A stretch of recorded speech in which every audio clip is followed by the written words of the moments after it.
हमारे पास क्वेश्चन दिया हुआ है कि ए व बी के मध्य तुल्य धारिता ज्ञात करनी है। अब तुल्य का मतलब होता है परिणामी धारिता, ठीक है।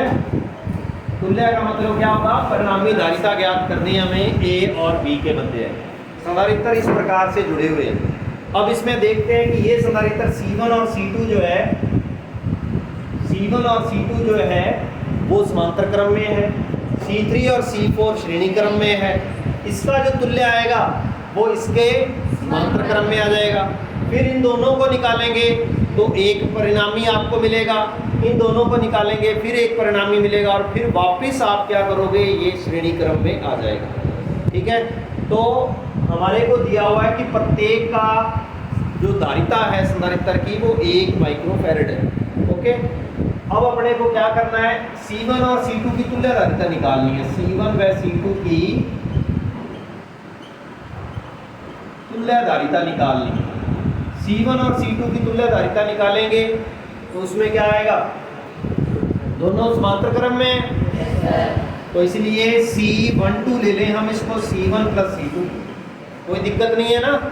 समांतर क्रम में धारिताएं क्या हो जाती हैं, जुड़ जाती हैं। समांतर क्रम में धारिता क्या होती है, जुड़ती है। तो C12 बराबर C1 प्लस C2, इसकी तुल्य धारिता निकालेंगे। इसकी तुल्य धारिता निकालनी है। C1 प्लस C2 क्यों आया, पता चल गया ना, समांतर क्रम के अंदर है। अब यहाँ पर अपने देखेंगे 1 माइक्रोफैरड प्लस 1 माइक्रोफैरड कितना आ गया भाई, 2 माइक्रोफैरड आ गया, ओके। फिर इसके बाद हम देखते हैं कि C3 और C4 जो है वो कौन से क्रम में, श्रेणी क्रम में। तो यहाँ पर हम C3 व C4 की तुल्य धारिता निकाल लें। इसकी तुल्य धारिता निकाल लें तो इसकी तुल्य धारिता क्या आ जाएगी, ये दोनों समांतर श्रेणी क्रम के अंदर है, तो इसलिए C34 करके निकालेंगे। 1/C बराबर 1/C1 प्लस 1/C2 फार्मूला होता है, उससे निकालेंगे।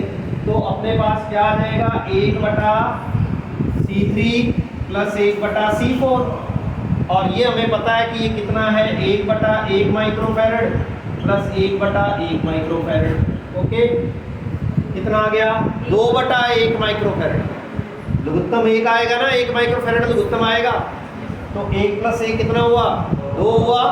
तो हम C34 की बात करेंगे 1/, तो वो कितना आ जाएगा, 2/1 माइक्रोफैरड बटा बदलेंगे, क्या आ जाएगा, C34 आ जाएगा।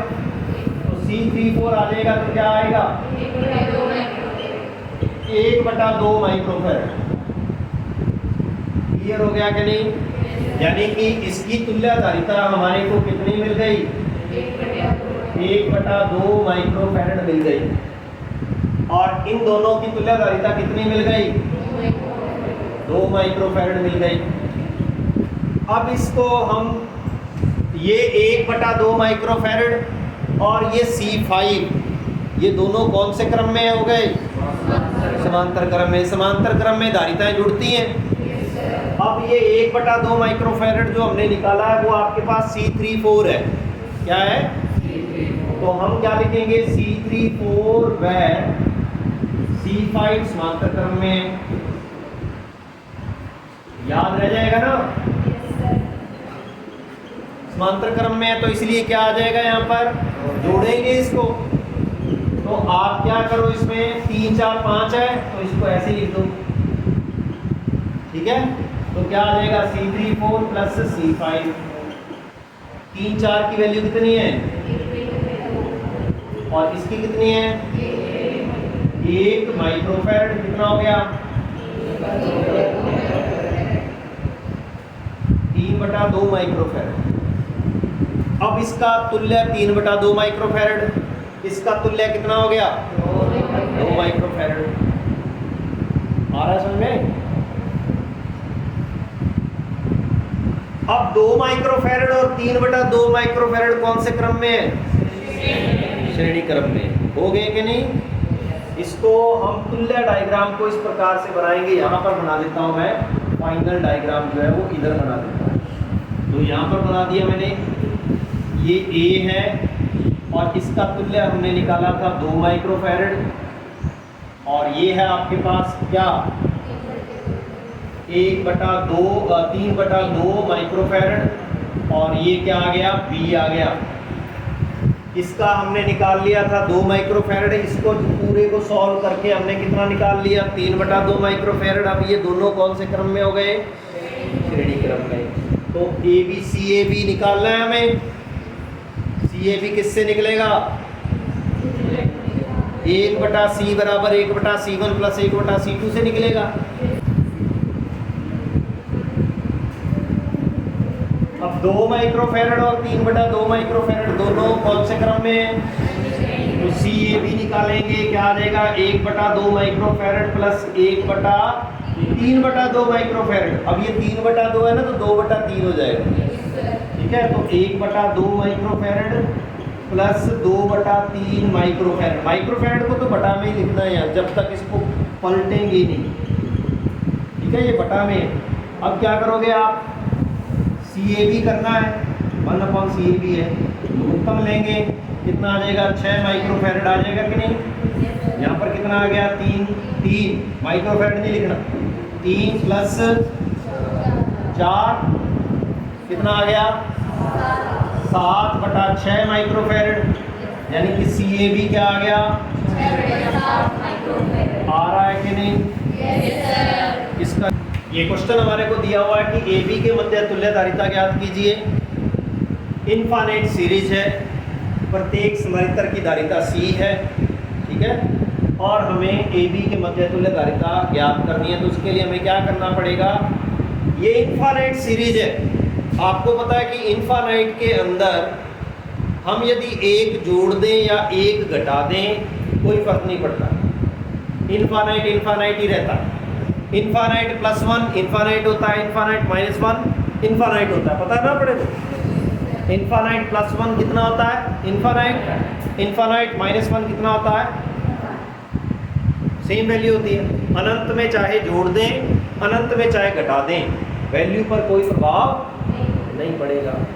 अब मैं यदि ये कहूँ कि ये इनफाइनाइट सीरीज है, अनंत सीरीज है, श्रेणी है, इसकी तुल्यधारिता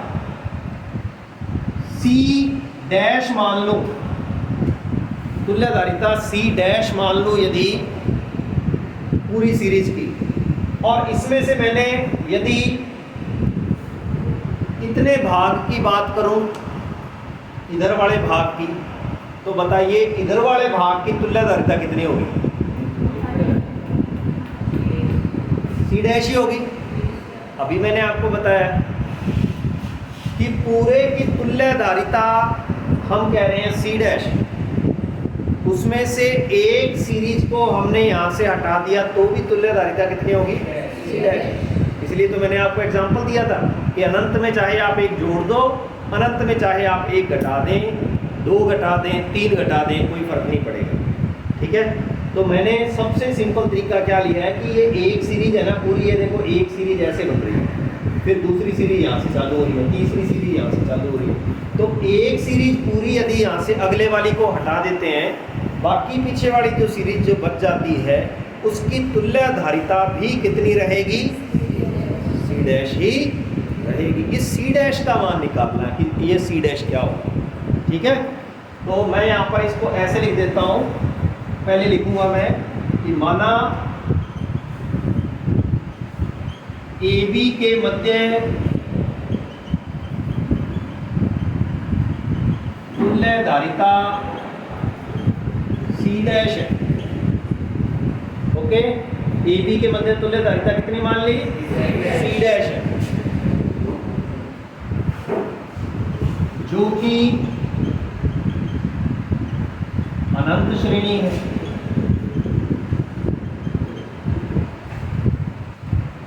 ये एक अनंत श्रेणी है जिसकी तुल्यधारिता हमने क्या मान ली, C' मान ली, ठीक है।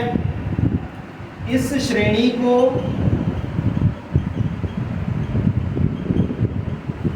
निम्न प्रकार बना सकते हैं,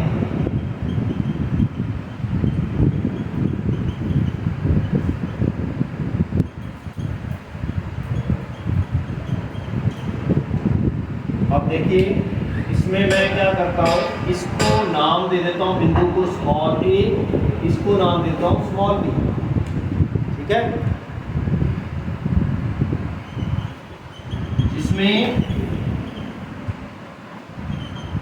स्मॉल ए बी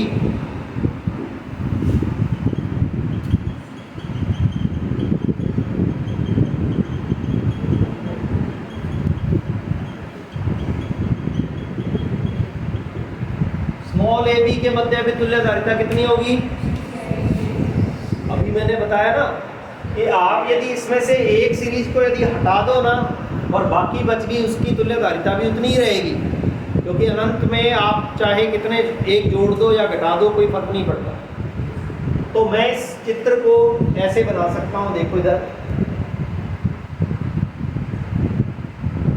ये सी है, ए भी कह दिया,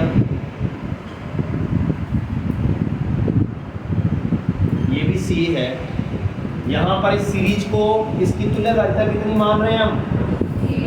सी डैश। तो आपके पास ये ऐसे आ गया, ये क्या हो गया? सी डैश आ गया कि नहीं आ गया भाई बताओ जरा, आ गया ना? समझ में आया? मैं कह रहा हूं कि टोटल धारिता भी सी डैश है और इसमें से एक स्टेप को हटा दिया तो भी सी डैश है। ठीक है, क्योंकि सीरीज कैसी है? अनंत है, इसलिए ऐसा कर रहे हैं। ठीक, तो अब ये दोनों कौन से क्रम में बताइए? समांतर क्रम में। ठीक है, तो इसको मैं नाम दे देता हूं, देखो इसको ए बी नाम दिया था, इसको नाम दे देते हैं डी ई। यहां पर मैं नाम देता हूं डी और इस बिंदु पे नाम दे देता हूं ई। तो हम लिख देते हैं डी ई के मध्य तुल्य धारिता।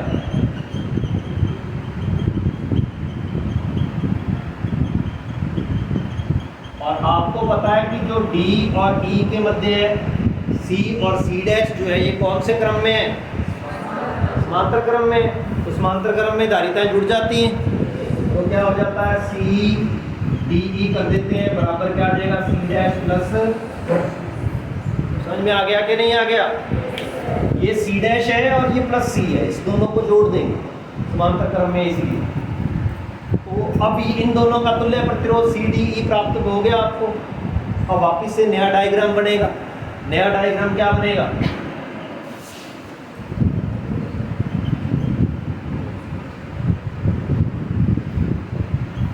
बोर्ड में दिख रहा है ना भाई?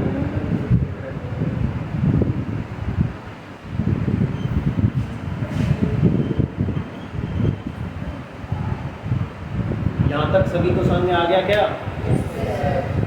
हमने क्या किया, इन दोनों का तुल्य धारिता निकाली और ये तुल्य धारिता जो है वो सी डी ई है और जिसका मान आपके सामने लिखा हुआ है। अब बताइए ये और ये कौन से क्रम में है? ये की लाइन ही तो है, इसको घुमा के दिख रहा है, लेकिन इसको यदि पकड़ के हम ऐसे ले जाएं इधर तो क्या हो जाएगा? सीधा हो जाएगा ना। तो ये कौन से क्रम में हो गया? श्रेणी क्रम में। तो मैं यहाँ पर इसकी तुल्य धारिता निकाल सकता हूँ ना। क्या लिखूंगा? सी बैक सी डी ई के मध्य तुल्य धारिता क्या हो जाएगी?